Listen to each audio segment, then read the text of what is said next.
বিদায় হজের ঐতিহাসিক ভাষণে রাসূল পাক সাল্লাল্লাহু আলাইহি ওয়াসাল্লাম ঘোষণা দিলেন, হে মুসলিম উম্মাহ, পৃথিবীবাসী শুনে রাখো, জেনে রাখো, মুহাম্মদ সাল্লাল্লাহু আলাইহি ওয়াসাল্লাম আজকের বিদায় হজের ভাষণে তোমাদেরকে কি ঘোষণা দিচ্ছে তোমরা শোনো। রাসূল পাক সাল্লাল্লাহু আলাইহি ওয়াসাল্লাম বলেন, যারা শ্রমজীবী মানুষ তাদের প্রতি তোমরা সতর্কবান হও। সুবহানাল্লাহ। যারা শ্রমজীবী খেটে খাওয়া মানুষ তাদের প্রতি তোমরা তাদের প্রতি যত্নবান হও, তাদের প্রতি তোমরা আন্তরিক হও। মুহাম্মদ সাল্লাল্লাহু আলাইহি ওয়াসাল্লাম বলেন, তোমাদের অধীনস্থ যারা কর্মচারী তাদের প্রতি তোমরা ইনসাফ ভিত্তিক সিদ্ধান্ত গ্রহণ করো, তারা যেন বেজার না হয়, কষ্ট না পায়। আজও পর্যন্ত একই টেবিলে শ্রমিক এবং মালিক খাইছে এমন দৃষ্টান্ত পাওয়া যাবে কিনা অসম্ভব। অথচ রাসূল পাক সাল্লাল্লাহু আলাইহি ওয়াসাল্লাম তার কর্মচারীদেরকে নিয়ে, সাধারণ মানুষকে নিয়ে একই সাথে খেয়েছেন। বলুন সুবহানাল্লাহ। অল্প আয়ের মানুষকে বিশ্বনবী সাল্লাল্লাহু আলাইহি ওয়াসাল্লাম বেশি মহব্বত করতেন, ভালোবাসতেন। দেখবেন সাধারণ দৃষ্টিকোণ থেকে যারা খেটে খাওয়া মানুষ, দিনমজুরি, যারা কৃষক, শ্রমিক, যারা নিম্ন আয়ের মানুষ, এদেরকে ধনবান, বিত্তবান, সম্পদশালীরা মূল্যায়ন করে না। সমাজের সবাই তাদেরকে ছোট মনে করে। চিৎকার দিয়ে বলুন ঠিক না বেঠিক? এদেরকে সমাজে গুরুত্ব দেওয়া হয় না। সালিশি ব্যবস্থা, দরবার, যে কোনো অপশনে সাধারণ মানুষদের কোনো মূল্যায়ন নেই। মূল্যায়ন আছে যারা টাকা আছে, যাদের গাড়ি বাড়ি আছে, সম্পদ আছে, ক্ষমতা আছে, দেখবেন তাদেরকে স্যালুট জানায়। জোরে বলুন ঠিক না বেঠিক? বিশ্বনবী সাল্লাল্লাহু আলাইহি ওয়াসাল্লামের একজন সাহাবী হযরত আনাস রাদিয়াল্লাহু তাআলা আনহু বলেন, আমি মুহাম্মদ সাল্লাল্লাহু আলাইহি ওয়াসাল্লামের খেদমতে 10 বছর। কত বছর? জোরে বলুন কয় বছর? 10 বছর নবীজির খেদমতে, দো জাহানের বাদশা নবী মুহাম্মদ সাল্লাল্লাহু আলাইহি ওয়াসাল্লামের খেদমতে 1 বছর 2 বছর নয়, টানা 10 বছর। এই 10 বছরে তিনি তার বক্তব্যে বলেছেন যে আমি কখনো দেখিনি বিশ্বনবী সাল্লাল্লাহু আলাইহি ওয়াসাল্লাম একদিনের জন্য একটিবার আমাকে ধমক দিয়ে কথা বলেছেন। বলুন সুবহানাল্লাহ। কখনো আমাকে চোখ রাঙা করে কথা বলেন নাই। তিনি আমাকে নিয়ে একই সাথে খানা খেতেন। বলুন সুবহানাল্লাহ। শুধু তাই নয়, একই প্লেটেও মাঝে মাঝে খেয়েছেন। বলুন সুবহানাল্লাহ। আমরা তো একই প্লেটে খেতে পারি না। একই প্লেটে খাওয়া এটা রাসূল পাক সাল্লাল্লাহু আলাইহি ওয়াসাল্লামের সুন্নাত। সিল্লাই বলুন সুবহানাল্লাহ। সম্মানিত হাজরিন, রাসূলুল্লাহ সাল্লাল্লাহু আলাইহি ওয়াসাল্লাম ইন্তেকালের সময় দুটি বিষয় ইঙ্গিত করলেন। একটি হলো আসসালাত ওয়া মা মালাকাত আইমানুকুম। হে উম্মতেরা, নামাজ, সালাতের প্রতি রাসূল পাক সাল্লাল্লাহু আলাইহি ওয়াসাল্লাম গুরুত্ব দিয়েছেন মৃত্যুর সময়, ইন্তেকালের সময়। আরেকটি বিষয় হলো তোমাদের অধীনস্থ কর্মচারী, শ্রমিক যারা, দিন মজুর যারা, খেটে খাওয়া মানুষের প্রতি তোমরা সদয় হবে, তাদের প্রতি তোমরা আন্তরিক হবে। বিশ্বনবী সাল্লাল্লাহু আলাইহি ওয়াসাল্লাম ইন্তেকালের সময় স্ত্রীর কথা, সন্তানের কথা, পরিবারের কথা, আত্মীয় স্বজনের কথা না বলে তিনি দুটি কথা বললেন। একটি হলো নামাজের কথা। জোরে বলুন সুবহানাল্লাহ। আর সমস্ত অসহায় মানুষ, গরিব মানুষ, খেটে খাওয়া মানুষ, দিন মজুরি যারা আছেন তাদের সম্পর্কে তিনি বললেন। চিৎকার দিয়ে বলুন সুবহানাল্লাহ। সম্মানিত হাজরিন, বিশ্বনবী সাল্লাল্লাহু আলাইহি ওয়াসাল্লাম বলেন যে একজন শ্রমিক, তার কাজ শেষ, শ্রমিকের কাজ শেষ হওয়ার পরে গায়ের ঘাম শুকানোর পূর্বেই তার পারিশ্রমিক দিয়ে দিবে। বর্তমান সময় অধিকাংশ মিল, ফ্যাক্টরি আর বিভিন্ন জায়গায় কাজে যারা যায় সাথে সাথে টাকা দিতে চায় না, ঘুরায়, ওরে যদি টাকা দিই কালকে আর পাবো না। এই সংস্কৃতি আমাদের মাঝে চালু হয়েছে। আমরা এই চিন্তা তো করতে পারি যে আপনি সঠিক সময়, যত সময় সারাটা দিন মাথার ঘাম পায়ে ফেলে কাজ করলো, রৌদ্রের মধ্যে পুড়ে তার চেহারাটা কালো বানিয়ে দিল, সারাটা দিন কষ্ট করলো, এই লোকটির টাকা যদি সন্ধ্যার সাথে সাথে দেই, এই লোকটি অবশ্যই কালকে আবার সকালে একটু আগে আসবে। বলুন সুবহানাল্লাহ। আর যদি আপনি ঘুরান, দেখবেন ও কাজে ফাঁকি দেবে, ও একটু দেরিতে আসবে, কাজের মধ্যে অলসতা দেখাবে। চিৎকার দিয়ে বলুন ঠিক না বেঠিক? সম্মানিত হাজিরিন, শ্রমিকদের অবদান কতটা সীমাহীন এটা বলে সামান্য 2-4-10-20 মিনিট 1 ঘন্টার সময় সম্ভব নয়। শ্রমিকদের অবদান আছে বলেই আমরা সুন্দরভাবে চলতে পারি, সুন্দরভাবে আমরা খেতে পারি। চিৎকার দিয়ে বলুন সুবহানাল্লাহ। শ্রমিকদের অবদান প্রতিটি স্তরে স্তরে, শ্রমিকদের অবস্থান সারা পৃথিবীতে, সারা দুনিয়ায়, প্রত্যেকটি গ্রামে গঞ্জে পাড়া মহল্লায় শ্রমিকদের অবদান। শ্রমিক ছাড়া আমরা কখনো শান্তি করতে পারি না। প্রত্যেকটা উদাহরণ খুব গুরুত্বপূর্ণ, সবাই খেয়াল করি শ্রমিকদের অবদান কতটা বেশি। একজন শ্রমিক আছে বলে সুন্দর একটা গাড়ি আপনার আছে, জোরে বলুন ঠিক না বেঠিক? যারা ধনী, টাকাওয়ালা, গাড়িওয়ালা, পয়সাওয়ালা, 1 কোটি টাকা না 100 কোটি টাকার মালিকও যদি হয়, যদি শ্রমিক না থাকতো আপনি এত সুন্দর গাড়ি পাইতেন? কথা বলেন, গাড়ি পাইতেন? সম্ভব ছিল না। শ্রমিক আছে বলেই সুন্দর একটা গাড়ির মালিক আজকে আপনি। সুন্দর একটি গাড়ির মধ্যে আপনি ঘুরতে পারেন, সারা দুনিয়ায় সফর করতে পারেন, বলুন সুবহানাল্লাহ। এবার আসেন, আপনি যে বিল্ডিংয়ের মধ্যে থাকেন, আপনি 100 কোটি টাকার মালিক। আপনি কি বিল্ডিংয়ের মালিক হওয়ার পরেও, 100 কোটি টাকার মালিক হওয়ার পরেও আপনি কি মাথায় ইট টানেন? কোটিপতিরা ইট টানে? কথা বলেন, কোটিপতিরা ইট টানে? সিমেন্টের বস্তা টানে? বালুর বস্তা টানে? রড টানে? কিছুই টানে না, তারা শুধু অর্ডার করে।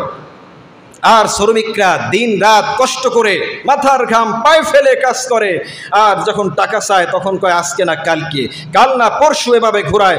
আল্লাহর নবী সাল্লাল্লাহু আলাইহি ওয়াসাল্লাম লানত করেছেন, এরা কখনো আমার প্রিয় হতে পারে না। সম্মানিত মুসলিয়ানে কেরাম, এরপরে আসেন মিল ফ্যাক্টরিতে হাজার হাজার শ্রমিক, গার্মেন্টসে হাজার হাজার শ্রমিক কাজ করে। আপনি একটি সুন্দর জামা আজকে গায়ে দেন, এই শ্রমিকরা যদি কাজ না করতো এত সুন্দর পোশাক আপনি পরিধান করতে পারতেন না। আরেকটু খেয়াল করি, আপনি মাথার দিকে তাকান, মাথার চুলগুলো যেই শ্রমিক কাজ করেন, যিনি শ্রম দিচ্ছেন, কাজ করতেছেন, আমরা ভাষাগতভাবে বলতে পারি নাফির, কৃষক, ঠেলাওয়ালা, গাড়িওয়ালা, বিভিন্ন রকমের বলি, কিন্তু এক বাক্যে উনি শ্রমিক, উনি কাজ করেন। আপনার চুলটা যদি না কাটতো, 1 দিন 2 দিন 3 মাস 5 মাস 1 বছরে না কাটলে, 2 বছরে 5 বছরে আপনার চুল যদি কাটতে না পারতেন, ওই শ্রমিক যদি না থাকতো, আপনাকে কি ভালো মানুষের মতন দেখা যেত? আপনাকে আমাকে ভালো মানুষের মতন দেখা যেত না, বন জঙ্গলের প্রাণীর মতন দেখা যেত। জোরে বলুন ঠিক না বেঠিক? তাই শ্রমিকের মর্যাদা দিয়েছেন রাসূল পাক সাল্লাল্লাহু আলাইহি ওয়াসাল্লাম। চিৎকার দিয়ে বলুন সুবহানাল্লাহ। এই শ্রমিকদের অবদান, আজকে আপনি ঘর থেকে জুতা পায়ে দিয়ে, স্যান্ডেল পায়ে দিয়ে মসজিদ পর্যন্ত চলে আসলেন, কাদা লাগলো না? কি সুন্দর রাস্তা, কাজ করছেন শ্রমিকরা। চিল্লাই বলুন সুবহানাল্লাহ। শ্রমিকদের অবদান সীমাহীন, শ্রমিকদের অবদান অস্বীকার করার কোনো সুযোগ নাই। শ্রমিকদের প্রতি কৃতজ্ঞতা থাকা এটা ইমানি দায়িত্ব। শ্রমিকরা কাজ করে বলেই আমরা ভালোভাবে চলতে পারি, ভালোভাবে পোশাক পরতে পারি, ভালো রাস্তায় চলতে পারি, ভালো গাড়িতে চলতে পারি, ভালো বাড়িতে থাকতে পারি, বলুন সুবহানাল্লাহ। এই শ্রমিকদের প্রতি ইনসাফ করতে হবে, শ্রমিকদের প্রতি ভালোবাসা দেখাতে হবে, শ্রমিকদের প্রতি উদারতা দেখাতে হবে, শ্রমিকদের প্রতি আন্তরিকতা দেখাতে হবে। মুহাম্মদ সাল্লাল্লাহু আলাইহি ওয়াসাল্লাম ঘোষণা দিয়েছেন 1500 বছর আগে। জোরে বলুন সুবহানাল্লাহ। আজকের থেকে, এই মুহূর্তের থেকে পৃথিবীতে যতদিন বেঁচে থাকবো, শ্রমিকদের প্রতি কখনো আমরা উদাসীন হব না, গাফেল হব না। শ্রমিকদের প্রতি আন্তরিক হব, দয়াবান হব, মায়াবান হব। তাদের প্রতি ভালোবাসা দেখালে খুশি হবেন একজন, তিনি কে?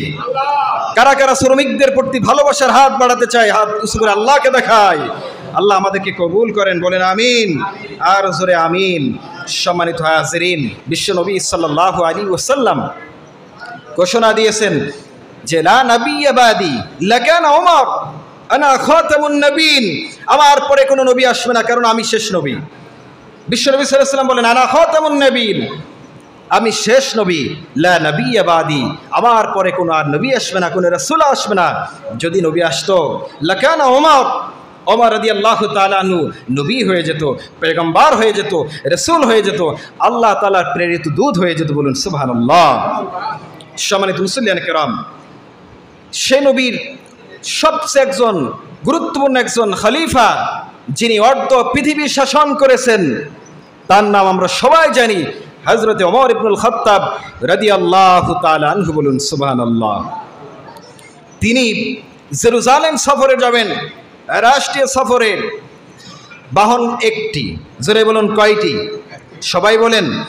বাহন একটি, একজন প্রেসিডেন্ট, কোনো গার্ড রেজিমেন্ট নাই, প্রোটোকল নেই, কোনো নিরাপত্তা রক্ষী নেই, সফর সঙ্গী দুইজন, তিনি নিজে একজন আর একজন গোলাম, কীর্তদাস গোলাম। বাহন হলো একটি। সবাই বলুন কয়টি? হযরত ওমর ইবনুল খাত্তাব রাদিয়াল্লাহু তাআলা আনহু, তিনি অর্ধজাহানের প্রেসিডেন্ট, শাসনকর্তা, প্রাইম মিনিস্টার, রাষ্ট্রপতি, প্রধানমন্ত্রী হযরত ওমর ইবনুল খাত্তাব রাদিয়াল্লাহু তাআলা আনহু, তিনি রাষ্ট্রীয় সফরে জেরুজালেম যাবেন। সাথে মাত্র একজন সফর সঙ্গী, তিনি সহ মোট দুইজন, বাহনে একটা। যিনি রাষ্ট্রপতি, তার টাকার তো অভাব নেই, ক্ষমতার অভাব নেই, কীর্তদাসের অভাব নেই, বাহনের অভাব নেই, গার্ড রেজিমেন্টের অভাব নেই। জোরে বলুন ঠিক না বেঠিক? তিনি ঘোষণা দিলেন, আমার কোনো গার্ড রেজিমেন্ট দরকার নেই, আমার কোনো কীর্তদাস দরকার নেই। তিনি সফর করতে বেরোলেন, লম্বা পথ, কয়েক হাজার মাইল। তিনি দীর্ঘ সময় উটের উপরে, তিনি মনে মনে ভাবলেন, এভাবে আমি শেষ পর্যন্ত যেতে পারি না। আমি এই শ্রমিকের প্রতি, এই সাধারণ খেটে খাওয়া মানুষের প্রতি জুলুম হবে। আমি খলিফা হতে পারি, আমি প্রেসিডেন্ট হতে পারি, আমি দেশের শাসনকর্তা হতে পারি। তাই বলে আমি যদি আজকে এই উটের পিঠে অবস্থান করি, আর একজন চালক একজন উটের রশি ধরে টানবে, হাজার হাজার মাইল পথ অতিক্রম করবে, তার উপরে জুলুম হবে, তার উপরে এটা অবিচার হবে, এটা আমি ওমর ইবনুল খাত্তাব এটা মানতে পারি না, সহ্য করতে পারি না। উট থেকে নামলেন, বলুন আল্লাহু আকবার। আর জোরে বলুন আল্লাহু আকবার। উট থেকে নেমে রশিটা ধরলেন। কীর্তদাস বললেন, গোলাম বললেন, হে প্রেসিডেন্ট, শাসনকর্তা, আপনি রশিটা ধরলেন, আমার ভয় হয়, আপনি উটের উপর ওঠেন, আমি রশিটা টেনে টেনে সেই জেরুজালেম শহর পর্যন্ত নিয়ে যেতে চাই। ওমর ইবনুল খাত্তাব রাদিয়াল্লাহু তাআলা আনহু বললেন, না, আমাকে একটু রশিটা ধরে টানার সুযোগ দাও। বলুন সুবহানাল্লাহ। এই তো সেই ওমর যার সম্পর্কে রাসূল পাক সাল্লাল্লাহু আলাইহি ওয়াসাল্লাম বলেন, লাকানা ওমর লা নবিয়্যা বাদি, আমার পরে যদি কোনো নবী আসতো, রাসূল আসতো, লাকানা ওমর, ওমর নবী হয়ে যেত। বলুন আল্লাহু আকবার। তিনি ইনসাফ কাকে বলে, দয়া কাকে বলে, অনুগ্রহ কাকে বলে, ভালোবাসা কাকে বলে, উদারতা কাকে বলে, আমরা একই টেবিলে বসার চেষ্টা করি। শ্রমিক এবং মালিক যদি একই টেবিলে একই সাথে খাই, একই সাথে ওঠা বসা করি, দিন শেষে এইটা মনে করা উচিত যে উনি শ্রম দিচ্ছেন বলে আজকে আমি ভালো জায়গায় আছি, উনি শ্রম দিচ্ছে বলে সুন্দর গাড়ি, উনি শ্রম দিচ্ছে বলে আমি সুন্দর বাড়িতে আছি, উনি শ্রম দিচ্ছে বলে সুন্দর পোশাক পরিধান করি, উনি শ্রম দিচ্ছে বলে আমার মাথার চুলটা সুন্দরভাবে কাটা হলো। জোরে বলুন সুবহানাল্লাহ। আজকের থেকে শ্রমিকদের প্রতি দয়া, ভালোবাসা, উদারতা দেখালে খুশি হবে একজন, তিনি কে? আল্লাহ তাআলা আমাদের সকলকে, সবাইকে শ্রমিকদের প্রতি ভালোবাসা, উদারতা, দয়া আর মুহাব্বত, ভালোবাসার তৌফিক দিন। জোরে বলুন আমিন।